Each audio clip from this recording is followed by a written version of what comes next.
Maka kami percaya dengan pendekatan adab, mediasi, restoratif justice ketimbang memasukkannya pada satu jalur di pidana. Ketiga, berkaitan dengan pengawasan, bahwa kehadiran kepolisian membuat kita tidak mau berbuat karena ada kontrol.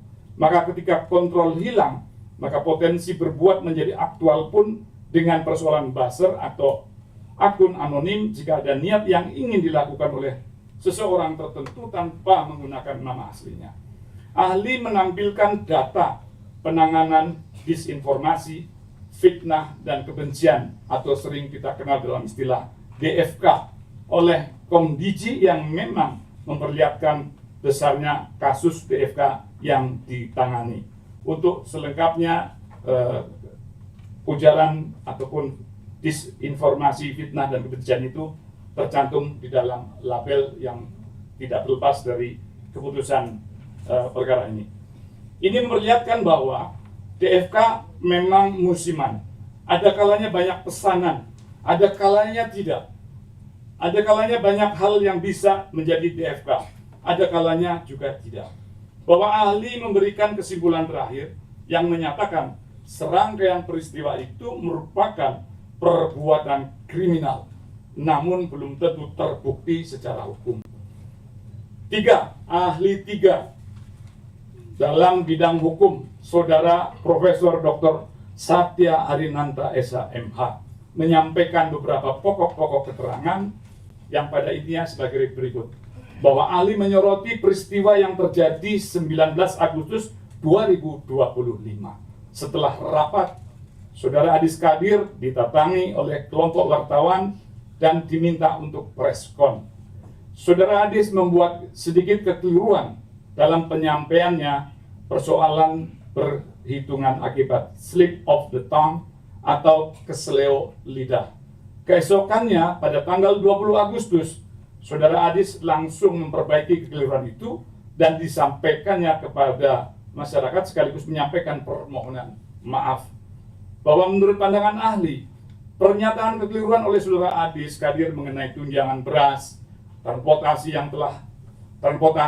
yang telah diralat langsung keesokan harinya karena terdapat salah penghitungan, itu tidak termasuk ke dalam pelanggaran etik karena tidak mengandung unsur penghinaan kepada masyarakat, namun hanya menjelaskan secara transparan bahwa adanya kenaikan tunjangan beras, transportasi, dan rumah. Menurut ahli, hal tersebut merupakan suatu hal yang wajar. Merupakan suatu hal yang wajar dilakukan oleh seorang anggota DPR sebagai bentuk pertanggungjawaban. Hanya saja karena video kekeliruan tersebut diulang-ulang terus oleh media massa sehingga menimbulkan polemik yang berlebihan akibat slip of the tongue yang dilakukan oleh Saudara Adis Kadir. Bahwa menurut ahli video, bahwa menurut hemat ahli mengenai video Saudari Nafa Ubah yang beredar terkait mengeluhkan kemacetan yang dirasakan dalam perjalanan dari Bintaro menuju kantor DPR Senayan tidak melanggar etik, dan Saudara Nafa Ubah telah membuat klarifikasi dan permintaan maaf juga kepada masyarakat. Bahwa menurut ahli berkaitan dengan pernyataan Saudara Ahmad Saroni yang mempermasalahkan pihak-pihak yang mengusulkan pembubaran lembaga DPR, menurut ahli dalam Undang-Undang Dasar 1945, sistem pemerintahan negara itu memang dikatakan bahwa kedudukan lembaga DPR adalah kuat, tidak bisa dibubarkan oleh presiden, melainkan dengan yang berlaku dalam sistem parlementer.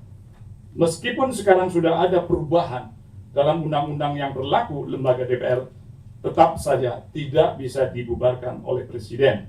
Pernyataan dengan adanya kata tolol oleh Saudara Ahmad Saroni dalam penyampaian terhadap pihak-pihak yang ingin dan bisa membubarkan DPR. Bahwa menurut ahli, keterangan dengan joget-joget yang dilakukan oleh Saudara Eko Patrio dan dilanjutkan dengan adanya parodi di mana dirinya berperan sebagai disc jockey, sonorek ya, disc jockey yang kemudian dimuat dalam media sosial TikTok, tidak melanggar etik, bahwa menurut ahli berkaitan dengan keterangan mengenai video Uya Kuya yang telah banyak beredar, itu adalah video-video lama dan diputar ulang seolah-olah Uya Kuya menyatakan bahwa gaji DPR itu tidak besar.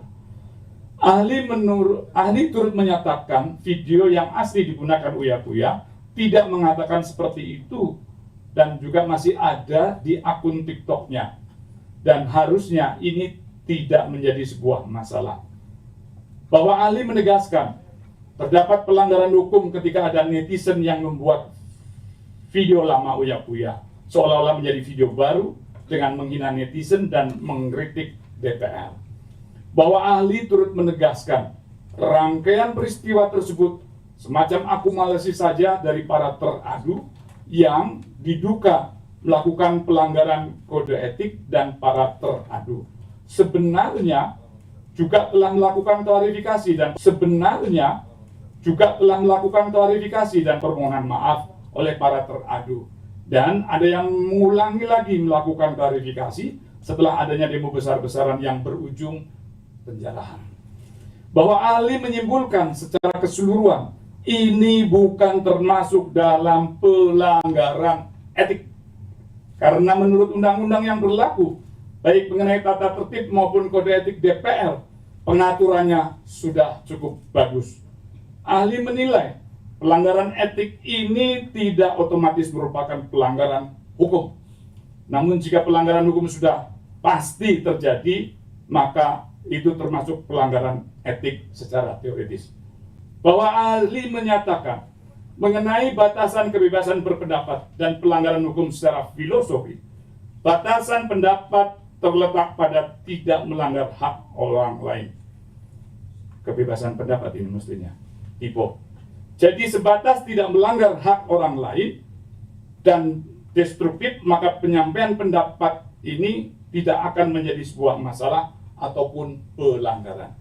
Bahwa ahli menilai tindakan joget-joget yang dilakukan para teradu pada tanggal 15 Agustus pada saat terjadi sidang tahunan bukanlah menjadi sebuah masalah, karena hal tersebut hanya sebatas ekspresi yang dilakukan demi menghargai, mengapresiasi budaya nyanyian lagu daerah yang ditampilkan oleh mahasiswa Universitas Pertahanan.